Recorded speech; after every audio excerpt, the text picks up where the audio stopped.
I'm here with Dr. Amar Bhide, the Thomas Schmidt-Heine Professor at the Fletcher School of Law and Diplomacy at Tufts University. He's written a new book put out by Oxford University Press entitled A Call for Judgment. Amar, thank you for joining us. Thank you. Pleasure to be here. Your book has created quite a stir, which I congratulate you for. Thank you. This is a very tumultuous time in the world economy, and people are rethinking things from the foundation, and you seem to have touched a nerve. I know there are 3 chapters in the book that really go to the heart of economic and financial theory and what you have described to me in other conversations as the fundamental uncertainty. Mm-hmm. Describe a little bit of how this uncertainty affects the judgment of financiers and why you think things are a bit off course. We live in a pervasively dynamic world. So we live in a world where all of us, or most of us, are engaged in trying to do something new or trying to respond to something new that has happened, that somebody else has done. And so whatever has happened in the past is an imperfect guide to what will happen in the future. So we are constantly engaged in making judgments, not on a statistical basis looking at time series data, but perhaps looking at some of this time series data but trying to imagine what is going to happen in the future. In doing so, we face risks, but rarely do we reduce these risks to a quantifiable number. I mean, we take risks day in and day out, sort of take a risk on what I'm going to wear this morning, what you're going to order at a restaurant. And I'd say that virtually none of us ever thinks of these risks as a probabilistic estimate. And to the degree that finance responds to risk-taking by individuals, to the judgments of individuals, finance too ought to be making these kinds of forward-looking, non-probabilistic judgments. That doesn't mean that finance ought not to be looking at numbers. I'm not arguing for innumeracy. But that financial judgments ought to be made in this Hayekian way, where you look at all the possible facts, all the possible numbers, and figure out what is going to happen in the future. This is what finance ought to be like. What we've seen in finance theory, however, are a series of assumptions which do exactly the opposite. Finance theory is built on the assumption that all or most risks can be reduced to a number, to a probability estimate. Yes, we grant that there will be occasional pieces of radical uncertainty, but these are things which happen on the margin rather than happen day in and day out. We further assume either that there are omniscient beings who know what this probability distribution is, or if we don't assume that there are omniscient beings, we assume that everybody has the same probability estimate. Now, of course, the world doesn't have omniscient beings, and then when we try to put this finance theory into practice, there is no omniscient person we can go to and say, what's the probability distribution? So then we engage in a third fudge, and the third fudge is that the future is going to be like the past. So if we knew what the probability distribution of prices was in the last 2 years, we assume that that's what's going to be the probability distribution in the next 2 years. And that is fundamentally wrong. So I argue that we should get rid of these assumptions once and for root and branch, and we should go back to a case-by-case view of finance.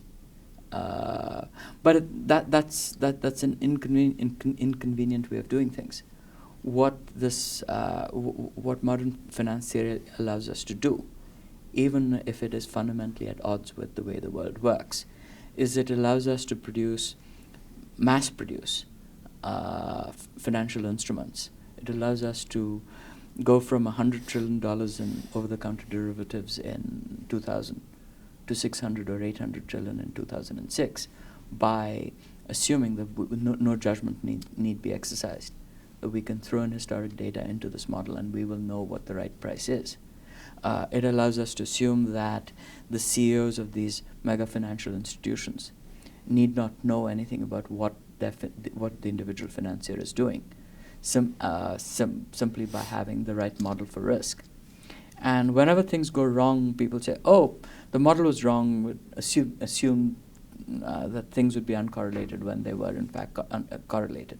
But it's not that the parameters of the model that were wrong. It was the very use of that kind of model to control risk, which was the defect. And this defect goes back to the way modern finance has been constructed, going back to the Miller-Modigliani theorems.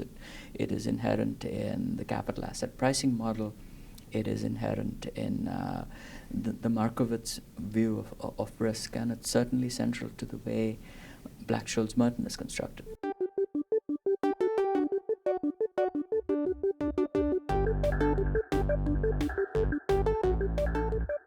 We're in a place where we have, which is a computational innovation in recent years. The marginal cost of assembling these big data sets is very small, so it's convenient. But at some level, the underpinnings, the underlying logic is flawed. Yes. And so the foundation crashes upon what you might call the maintained hypothesis, nothing that can be tested. And yet, in reading your book, the texture of knowledge and information, as you said in your opening remark, on a case-by-case basis, is lost by taking this 40,000-foot statistical view and I guess assuming that diversification can mask any inadequacies of lost particular information. And then whenever things go wrong, people don't question diversification itself as having been the problem, but they sort of say, well, they didn't diversify properly. I mean, they used the wrong model for diversification. If only they had had the right model for diversification. And of course people should diversify. But diversification is a second line of defense, not a first line of defense. So a venture capitalist, any sensible venture capitalist, will not put the entire venture capital portfolio into one startup. They will have 20 investments. But they will not look at the variance-covariance matrix of the expected returns of these 20 investments. What they will primarily look at is what is the risk and return of each investment they make. And if that is done in a sensible way, then they will expect that the long-run result will be a good result. Yeah, sometimes they will have drawn a false inference, but they're protected through the diversification. Exactly. But each one is treated as though it doesn't need to have covariance properties. Exactly. And when you see the entire industry unable to close a fund because they can't raise money, you imagine that the correlation matrix probably changed pretty substantially because people are going to starve for cash. Absolutely, and the same is true of banking. I mean, it makes perfect sense not to have more than X% of your portfolio, of your loan portfolio, be with one credit or with one industry. But it makes no sense to assume that if I diversify my loan portfolio, I can do without the actual case by case analysis. And there's yet another pervasive flaw and convenient flaw which we see in the justification of this modern financial approach. It is claimed that the transaction costs of extending credit has been reduced by replacing judgment with mechanistic models. And therein lies a deep misunderstanding of what a transaction cost is. It is certainly true that if you replace a loan officer with a model, the actual cost of making that loan will go down. But what these models fail to take into account is that the real transaction cost of a loan is not the actual cost of the loan officer. The real cost is the loan loss that will frequently be. So to say sort of, gee, we can now extend $50 billion of consumer credit simply by looking at a set of numbers, and it's much cheaper than it used to be. That's completely wrong, because that doesn't take into account the fact what has happened in the long run to your to credit losses.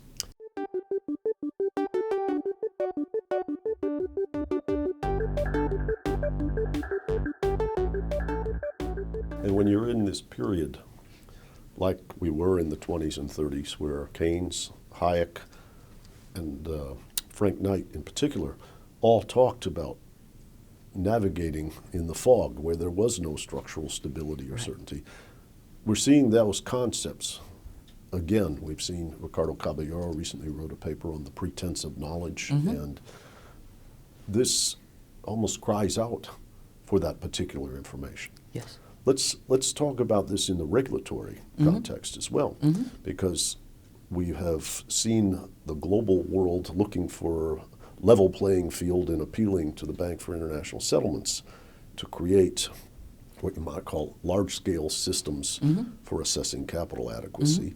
And we've seen what you might say a much lesser investment in supervisors and examiners. It's analogous to what you were describing in the bank loan market. Absolutely. I mean, and it's, again, no surprise because many of the regulators have been trained in the same paradigm as the people who produce these instruments. And again, the belief is that if we have the right top-down model for regulation, if we can somehow come up with the right the right capital structure for banks, then we don't have to worry about whether the banks are extending credit prudently or not. And it's almost like saying, well, it's too much trouble to examine, to inspect the safety of brakes. So what we're going to do is to mandate thicker airbags. You know, and again, it is time consuming to examine brakes. But if one thinks of the externalities that are involved of a car being driven around with poor brakes, it is certainly worth society's effort.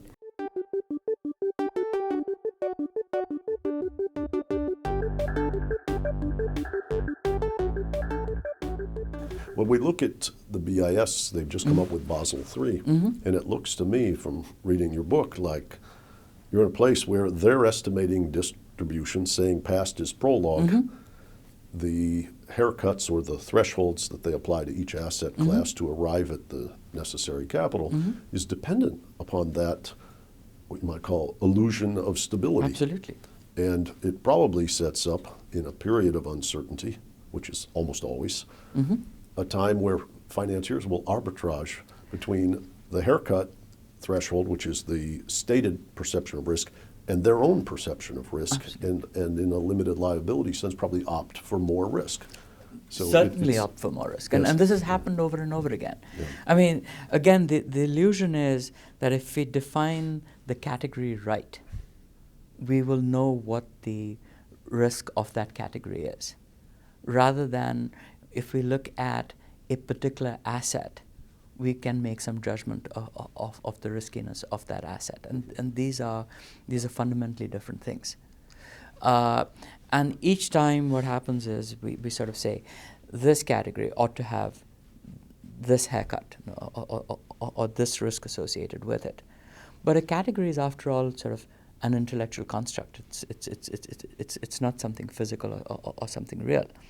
And then this instantly, as you said, creates incentives for people to try to find the highest return asset in that category as it has been defined by a regulator. And lo and behold, that highest expected return asset also tends to be the highest risk asset. And then systematically the risk of that category goes up, and whatever haircut you had initially stipulated becomes inadequate.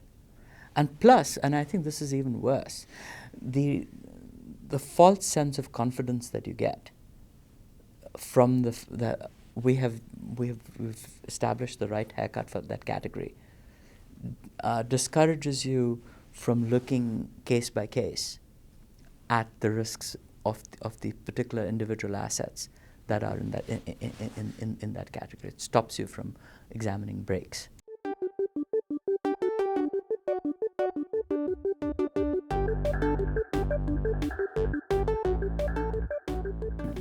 When I look at the large picture of your book, in essence, we're producing maps that don't help us navigate. And as a society, as a world economy, we just hit the rocks pretty hard. Yeah.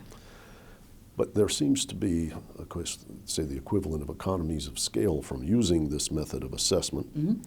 It's still very attractive to large concentrated firms. And yet our regulatory reforms have left this conceptual terrain untouched in large part. Absolutely. And in fact, our regulatory reforms have pushed us even further in that direction. So there's less likelihood after these reforms that we will have financial institutions that are either manageable or examinable,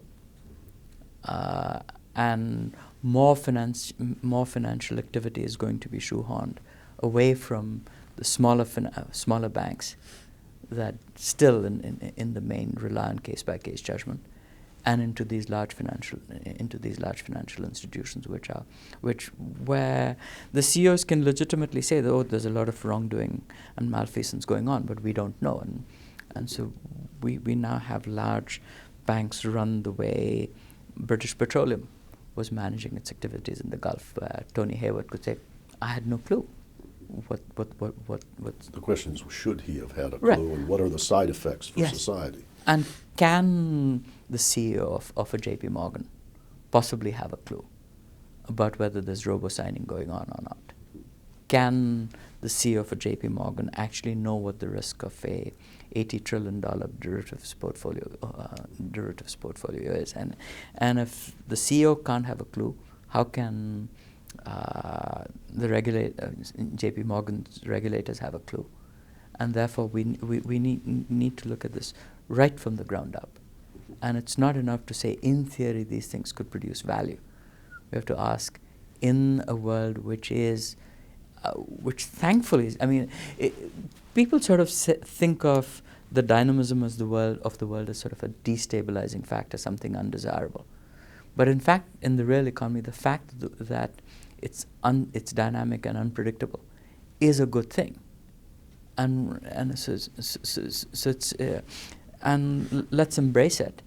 But then if we embrace the unpredictability and dynamism of the real economy, then we need a finance and economics theory and regulatory structure. And financial institutions, that enhance that process, rather than expose us to huge yes, error exactly. in the event that occurs. Yeah.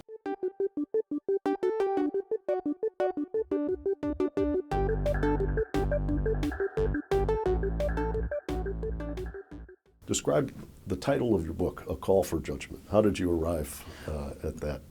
What's the message in that phrase? In my view, a good real economy and a good financial system has several characteristics. One is, first and foremost, judgment, decentralized case-by-case, on-the-spot judgment. It needs to be, this judgment needs to be complemented not just by a good price system, but also by relationships, and importantly also by conversations and dialogue. So there's a whole structure of what a good dynamic. There's kind of multi-channels of learning. Yes, exactly. Now all that is hard to shoehorn into one title. And so we sort of battered around and said, what is the most important part of this? So a call for more dialogue would have been a little bit flat, although dialogue is as important as judgment. But so he said, what is the thing which, the publisher and I, what is the one thing that is most obviously lacking in modern finance? And it's judgment. Yes, we have right. The illusion of stability Exactly. obviates the need Right. for judgment. The illusion of control on the part of government Exactly. officials using this system, how they say, is sometimes subject Yes. to embarrassment, Right. but it nonetheless is an illusion. Yes. Yeah. Well, I think you've written an outstanding book. Right. We've got upon our shoulders in the world today this sense that finance was meant to support commerce, and the economy is meant to help us achieve social goals. And the servant's servant has become the master's master. And as we rethink these principles, I hope that you will continue to work with us, because I think you've shed a great deal of light on the fundamental principles that are out of balance, why these roadmaps are way off course, and what kind of harm it can do to that dynamic economy that we all aspire to achieve. Thank you. Thank you. Pleasure.